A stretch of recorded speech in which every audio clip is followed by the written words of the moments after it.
He is the creator and sustainer of all the worlds, whether those worlds are known or unknown to mankind. Here we go.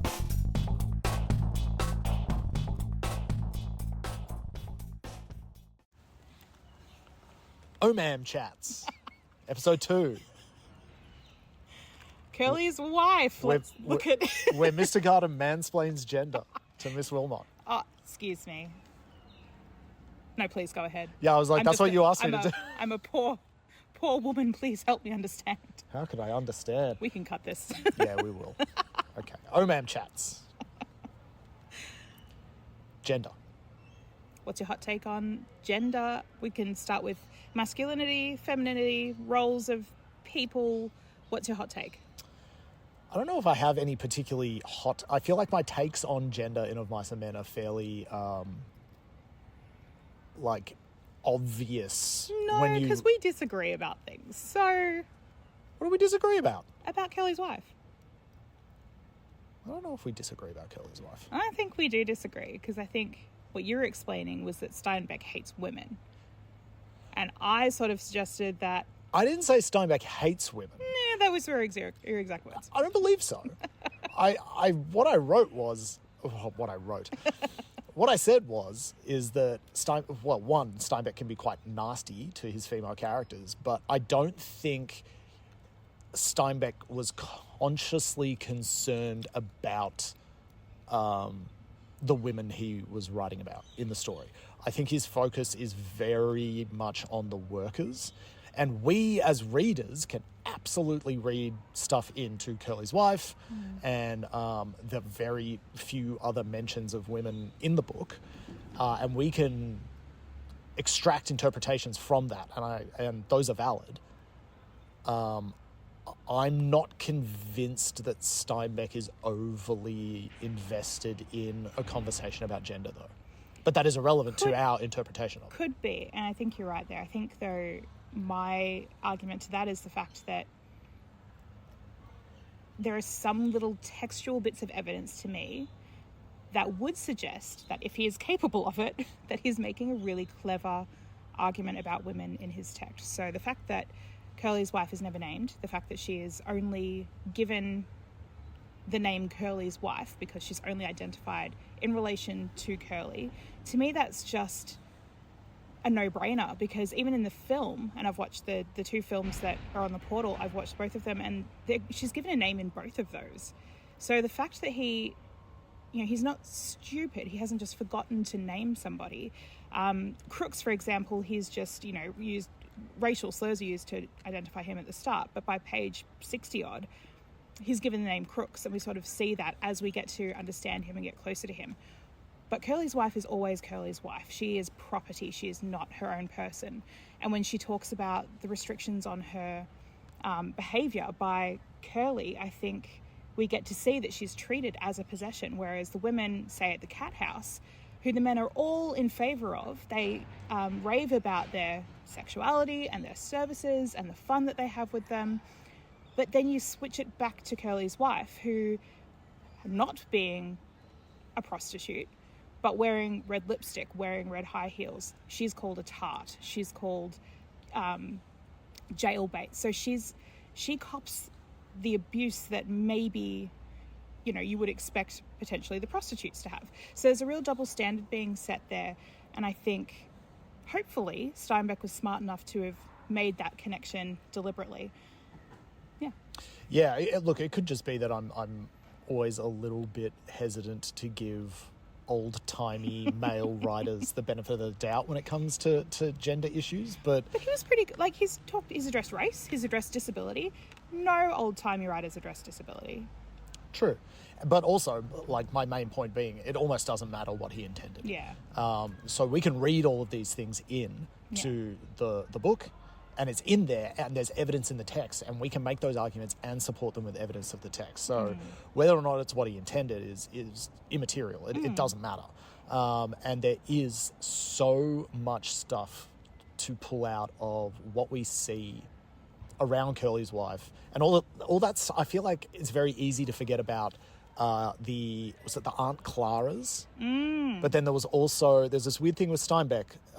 2 of the 3 women named, or mentioned in the book are named Clara. We have Aunt Clara. We have Clara, who I think runs one of the cat houses. I thought that was Sal.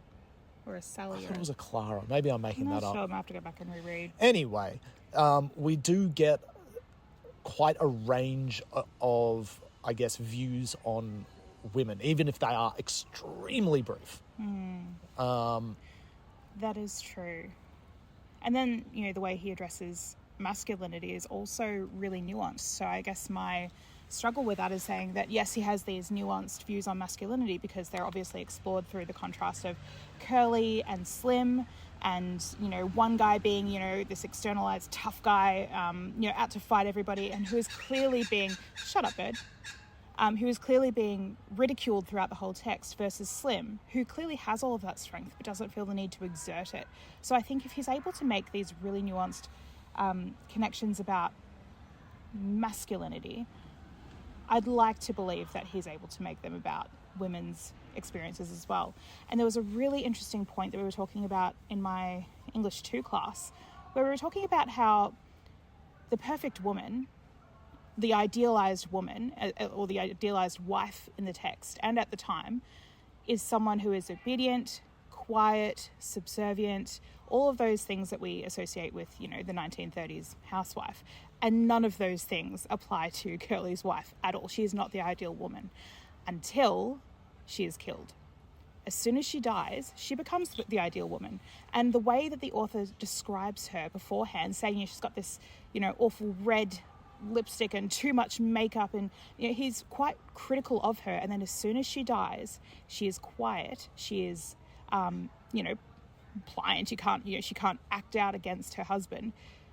Suddenly the tone of his descriptions of her change, and she's suddenly talked about, she seems sweet, young. She seems, all of the language around her completely swaps to being really complimentary. And that, to me, if I'm, applying a feminist reading to this book, which, I want to do, I'm seeing that as a direct critique on the way men perceive and value women. Because suddenly it's all about protecting the wife and, oh my God, who's done this horrible thing. Whereas none of them liked her until she was permanently silenced. Yeah, that's a really, really good point.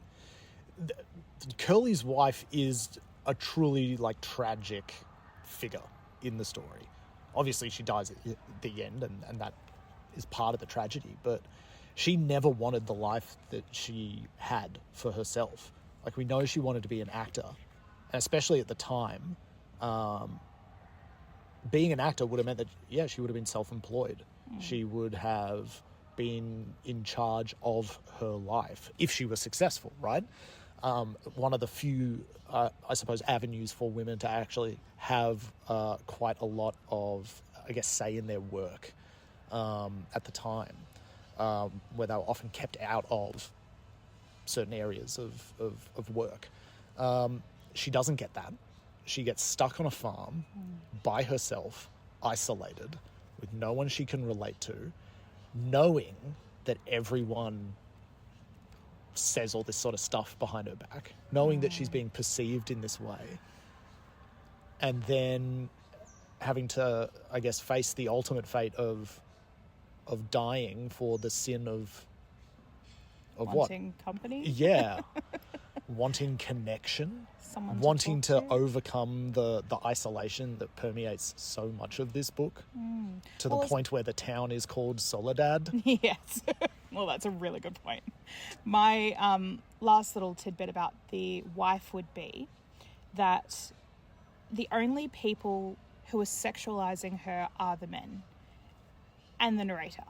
So she herself, although it says, she's thrust her body forward and this and that, you sort of can't take that as reliable. When she's talking to the other men on the farm, she just wants to talk to them. And she makes the point that, anytime I get one of you on your own, you're fine to talk to. And when she talks to Lenny, she's not trying to come onto him. She's not being sexual. The men are interpreting her as sexual because she's alone and because she's dressed well. And I think if we're going to make a statement about, unwanted male attention, we could start with that.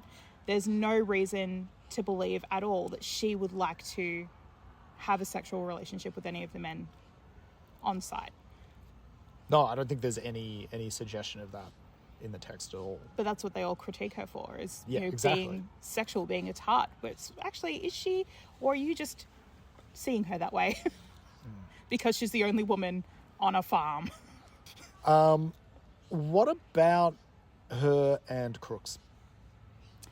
That's a power thing, and I think that really comes into the idea of intersectionality, about who has power and who does not in the 1930s Soledad landscape, and that is a really good topic for another hot take. Bye-bye.